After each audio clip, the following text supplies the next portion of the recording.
It's time to finish the game. Let's go. Ball first and 10 at the 12-yard line of the Seahawks. Sean goes right, has a cutback lane, and he does. He's across the 20, the 25-30, 35-40. Here he goes. Are they going to catch him?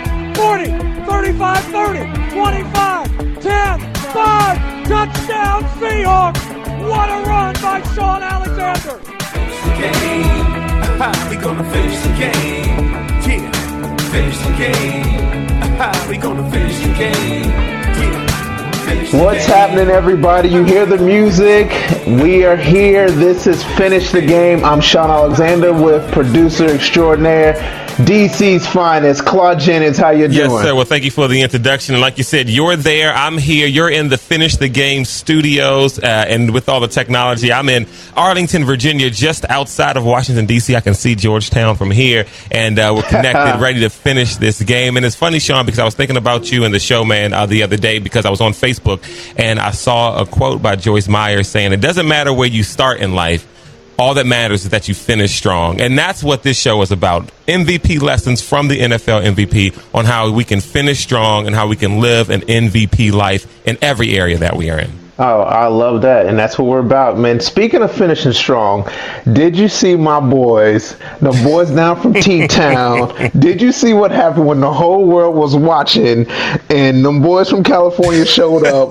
They showed up strong for about a good 5 minutes. Look, John, and then that woodshed got on them. Right. You know, it's so funny because, I mean, you know, leading up to it, look, first of all, I'm a huge college football fan. You know, you and I talk about this all the time. And I knew where you were with this Bama USC game, but I'm watching all these analysts and I'm listening to it on the radio, watching on ESPN, watching on Fox Sports, all these outlets. And I'm just like, man, a lot of folks were showing a lot of love to USC, thinking that this game was going to be close. And as soon as I'm watching this thing, and once the second quarter hits, the next thing you know, Alabama's up 17-3. I'm like, oh, it's on. And all I could think about was you. Were you at the game, Sean? No. I mean, I've got some 3 half brothers. They're my older brothers. What's up, Dante? He got married. Nice.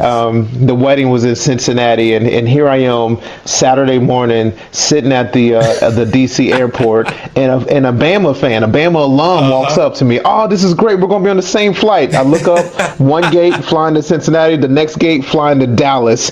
I'm like, yeah. What had happened was, I got a brother that's 6'3", 230, but he don't really watch, football, Right. And it's so funny because sometimes when you're planning this stuff, man, you don't think like, when my wife and I were planning our wedding, and by us planning our wedding, I mean her planning the wedding, and me just making sure the budget stays intact, was that, she plans it for September 19th, and we're all excited. We're like, yeah, September 19th, and now it's like, wait a minute. I was getting close. I'm like, wait a minute. We're going to be missing these big games. It's right in the middle on a Saturday with September 19th, man. And then every year we travel for, our anniversary, and so we've got a trip. I think we're going to go to Scottsdale, Arizona this year, and hang out in Arizona for the anniversary. But it's right in the middle of college football, man. And yeah, no doubt. So I wasn't at the game. I was at the wedding. Shout out to my family, the Alexanders, and it was great. But it was also funny. I also could see a little bit of wrestling with, should we be here at this reception or should we start sliding out? Right. I saw that in some of them. Both the male cousins and the female cousins. That Bama game on. Let's try to slide out. But it was beautiful. Yeah, it was beautiful and a lot of fun. While I was there though, I got to give a shout out to my cousin. They played against my cousin's team is the Eagles. They played against the Hawkeyes. Now, in my book Touchdown Alexander, I talk about that team, the Black Hawks, that used to beat everybody. Well, that coach retired, and he had coached for 100 years and won 100 Super Bowls, and including beating my team up and down the street. But now they got a new era, and these new guys are called the Hawkeyes, and they bad to the bone. They had not given up a score or a first down in 2 years, and they played against my brother's team and my little nephew, and my nephew and them, they pulled it off. They beat them 22-0. It was great to see, but that's still my brother's mentality is we gonna play every play and we gonna compete on every play, and they gave up some first downs, but not a lot. They beat up on Goliath, and so it was really exciting for him. Little Austin, great job, and then Uncle D, amazing. It was fun. But during the game, there were some kids from my high school, the Boone County Rebels that were there, and it was an interesting conversation I had. some of them came up to me. They were about 3 freshmen and maybe 2 sophomores. And they said, hey, Mr. Alexander, we're Boone County Rebels. And I said, oh, wow. I said, season's already started, high school football. And they said, yeah, season already started. We got beat. We're freshmen, but our varsity team got beat 49-7 or 42-7. It was something bad. And we got beat by a school that's ranked tops in the state. And I just kind of looked them in the eye and I said, if I look y'all in the eyes, I can tell one thing. Y'all don't realize who you guys are. Wow. Mm-hmm. And so it just hit me like, wow. Like I said, when we were playing, it wasn't even about the game of football. You guys were just trying to play a football game. We were just we came from a town, like it wasn't just me. I got there in 92, 93, 94 were my years. And graduated in 95. But I came from a long line of champions. Our head coach, Owen Houck, who's passed now, and all those great players, running backs, not many D1 athletes. But everybody knew one thing, whether you lived in Louisville or in Cincinnati, if you played the Boone County Rebels, they was going to hit you all night. And it was just a mentality. Mm-hmm. And I looked at these boys and I said, y'all just like playing football. No wonder you get beat 42-7, 49-7. Like, no, we didn't care. Teams were going to play us, and they were going to have a bad game for 2 weeks because it was going to be rough when they beat us. Sometimes we get beat. Sometimes most of them we won. But they was definitely going to get beat up on the next week because they weren't going to come out there in that game as fresh or the same. And it was beautiful because the kid looked at me and said, you're right, we don't think like that. And, from my years from playing, I guess Coach Houck was there 84 to 97 and maybe 82 to 97. And then you get, the next coach, the defense coordinator, Coach Thompson was there, and he had a string of good years and then a couple bad years. And then you get like this shift. I would say like in the last 5-6 years, they ain't had a winning season. Our town don't know what that's like. But I realize it's because the kids don't know who they are. It's interesting that you say that, man, because, there's so many lessons in that. Because, we could, like you said, it didn't matter to win or lose. You were going to come in and you were going to get beat up because we were going to hit you. And that speaks to effort. And sometimes in life, I feel like, we take losses. Sometimes it's an unexpected loss of a job or a loss of a loved one or something that happens that challenges us to our core. And, you may take a L one day, you may feel like you lost in this moment, but that doesn't mean you can't fight. That doesn't mean you can't try as hard as you can to win and to rebound. Oh, without a doubt. At the end of the day, I remember the game I so wanted to win, and we're playing the game, and this is in college, and we lose the game. And the last play, we throw an interception. We try to throw a Hail Mary to catch it, and the guy picks it off, and he doesn't see me. And I tried to hammer the guy. I gave him the old Rocky punch. You know what I mean? When I hit him with right, and he hit the ground and jumps back up. Their team just beat Alabama. But it was one of those simple things like, at the end of the day, I'm going to walk off this field, and they going to know that they got everything put on them, and that's how it's supposed to be. I think that this is a way of life, Sometimes you got to just know who you are and what you gonna do, and it don't matter what happens. Right. It's gonna be like that. Wow, right. And so I think that's just a life lesson. I think that if sometimes your surroundings from a young age just says, hey, I got a standard. This is what I'm gonna be about, and you just do it. And as frustrated as I was about them getting beat 40, I was offended. I wouldn't even see the game. As frustrated as it was, I'm still proud that being able to hold my head up and stick my shoulders out and put my chest up and say, no, this is how we played the game. We were going to force our will on people. And of course, I see Alabama, and they did the same thing. And you see the Seahawks now, and I just love the fact that you've got my 3 programs, I would say, from high school, college, or pro, carry that same air about them, that same focus about them, and if you do breed champions. That's just what it does. Wow, this is the Finish the Game podcast with Sean Alexander. I'm Claude Jennings. He's the NFL MVP 2005 with the Seattle Seahawks. Sean Alexander. Sean, you were just talking about Alabama, Seattle Seahawks, NFL right around the corner, but you also want to talk about being a champion and champion father. And you had this great Denzel quote. You want to talk about that for a second? Oh, yeah. So part of Alabama's traditions, and now the Seahawks traditions. But we get great clips and quotes, and we send them around the pipeline, alumni and players that are current. And man, there was this great speech by Denzel Washington about making some real goals and being willing to work for it. And gosh, I think that as we watch the NFL, we'll see which guys really put some work together, which teams really set the goals. Let's play the clip. I think they would like that. Listen to this word from Denzel Washington about who you are and setting the goal. You have these dreams, and as Kenny said, dreams without goals remain dreams, just dreams, and ultimately fuel disappointment. Dreams without goals, yearly goals, life goals, daily goals, monthly goals, hourly goals, minute by minute goals. Dreams without goals are just dreams, and they ultimately fuel disappointment. Goals on the road to achievement cannot be achieved without discipline and consistency. You understand? Between goals and achievement are discipline and consistency. I mean, it is powerful. Good shout outs to Denzel Washington. He's a football guy too, So, but it just goes back to like, man, if we're going to have to set some goals, we got to be willing to work. I've always told everybody my keys to success is always put God first, set high goals. Get to that unrealistic stuff and then work hard. And that's part of disciplining yourself, being consistent, being willing to finish the game, to go that extra mile, to go when everybody else is willing to stop. That's where the rare birds live. They live where everybody else is willing to stop. And that's what he's saying. And it gets just powerful and strong. The greatest people, there's a piece of their life where the gifting is no longer what takes them there. The gifting equals them up with some rare birds, but then the greatest ones go past that. Their discipline takes them even higher. And it kind of just reminds me of the question that I always ask everybody: what is your dream? And once I get that question from people, men, businessmen, young high school, college kids, husbands, fathers, wives, mothers, what's your dream?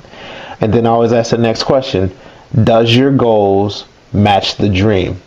Yeah, you think about that. You think, hey, I want to be a billionaire. Okay, so what's your goal today? Well, I'm gonna sleep in and then I'm gonna eat some Twinkies and some ho-hos, and then I'm gonna drink a soda, and then I'm gonna decide oh no, you know what, your goal for the day does not match the dream. You ask a football player, I want to be an NFL MVP. I want to take my team to the Super Bowl. I want to win a Super Bowl. You're like, okay, so what you doing today? If you're in high school and you still ain't running extra laps, your goals don't match the dream.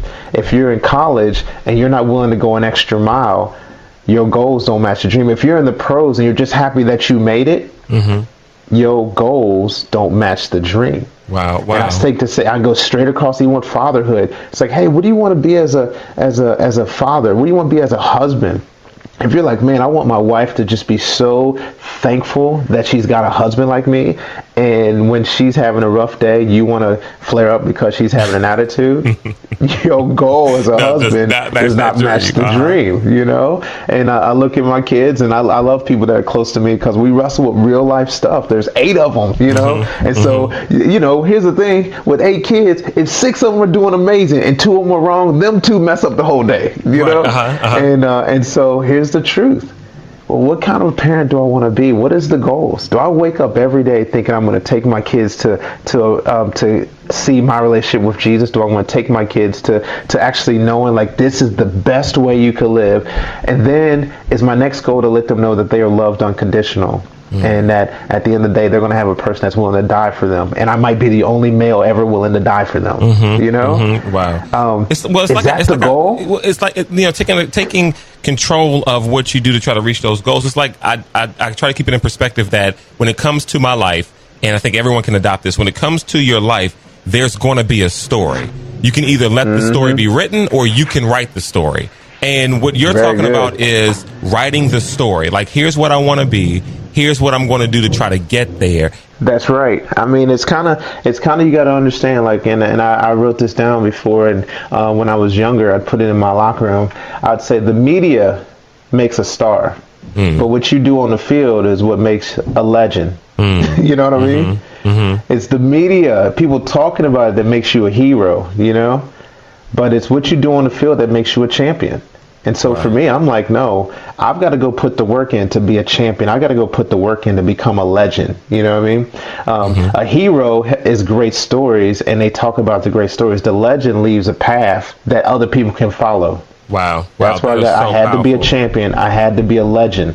Somebody that they could follow on the path. A hero, you know, usually tell the story and say, oh, I wish I could do that one day. A legend, they actually lay it out for you. If I do this, I've got a shot. Right. And champions and legends, they're just wired differently than stars and heroes.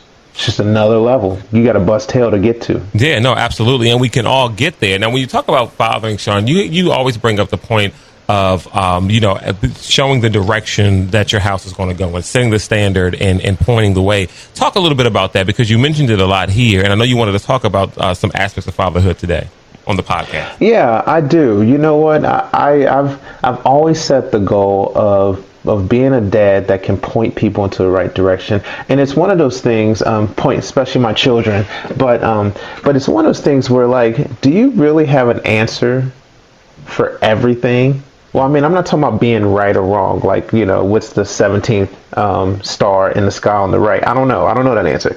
But when it comes to, like, true standard and true direction for your life, for your wife, for your house, for your kids, there should be an answer for everything. Well, hey, Dad, do we believe in this? Dad, is this right or wrong in our house? Is this righteous living under God? Well, there should be an answer. And if you don't know the answer, go find out the answer.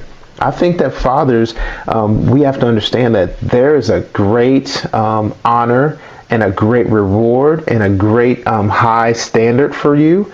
And you know, it kind of goes back to the thing, like, the glory is high, but so is the work that has to be done to hold it and to carry it. And I think fathers need to make sure that they carry this high standard, but not be scared to go work for the things that they don't know about. And I think that when they do, they become men that produce great weapons for Jesus. They create great weapons on this earth for setting high goals and becoming future leaders. I mean, like, can you imagine how many fathers would want to go back and do it all over again just to make sure that their kids, their sons or daughters, are put in the right place? I think it's a lot of times it's because they don't actually know that they have to go put in the work. It's kind of like training. You know, I was trained by some great coaches, but being coached is being taught the rules, taught the steps, taught the plays, taught how to do the job. But being trained is every single step: how to think, how to live, how to move, how to groove, how to grow, how to handle loss, how to handle defeat, how to handle victory.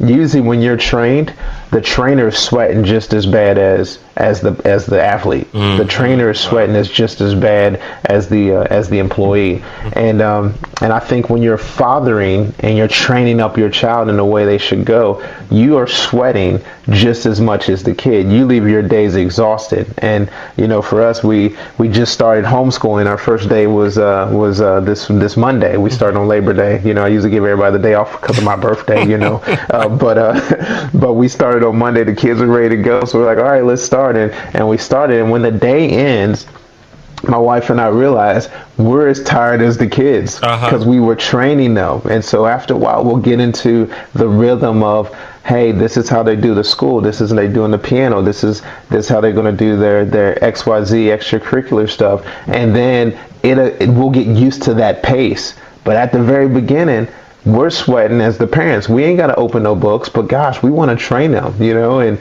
we're wore out at the end of the day just like they are, and that's good.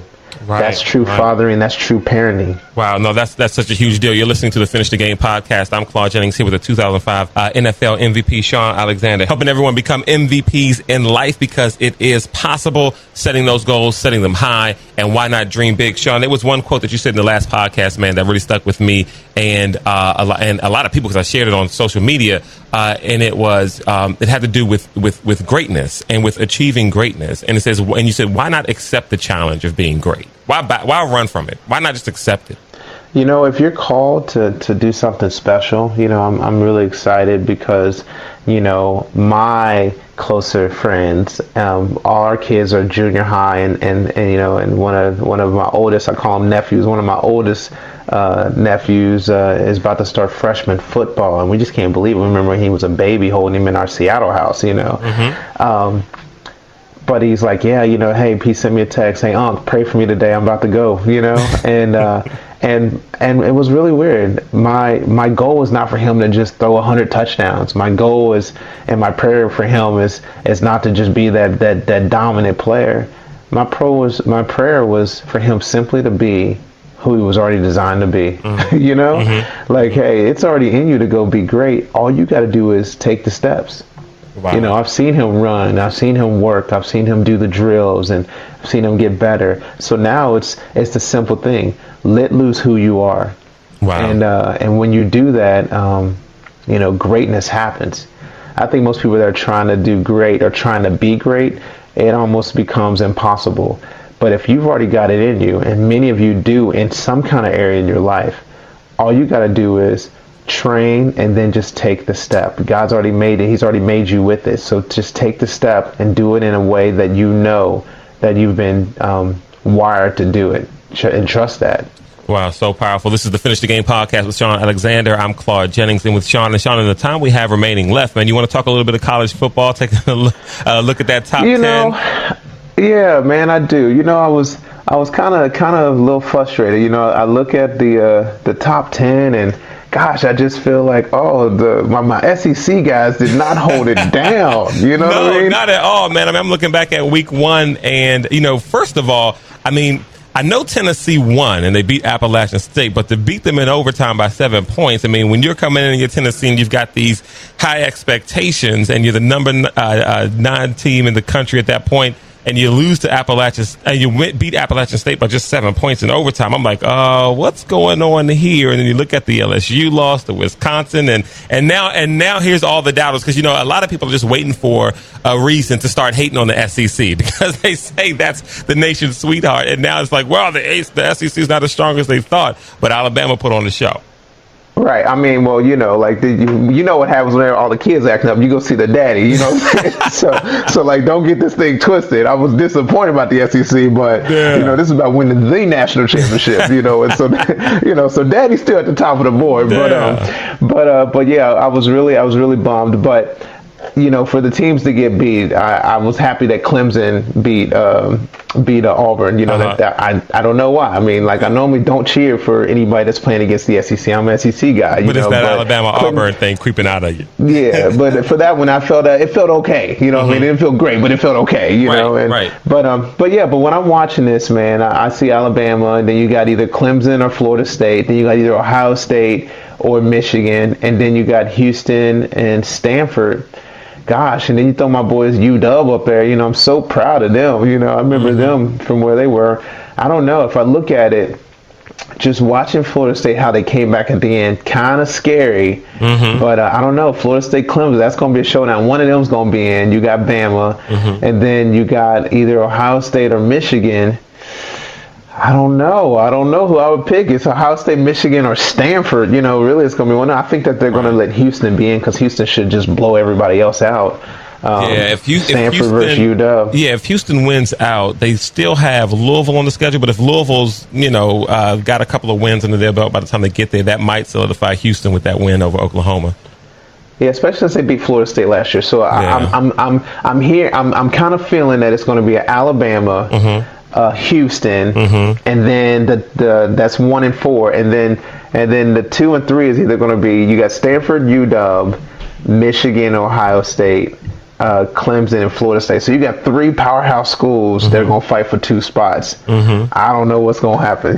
Wow, you know what I mean? I don't know. I'm not a betting man, but I'm not a betting man. But if Stanford wins out, I feel like Stanford's going to get in.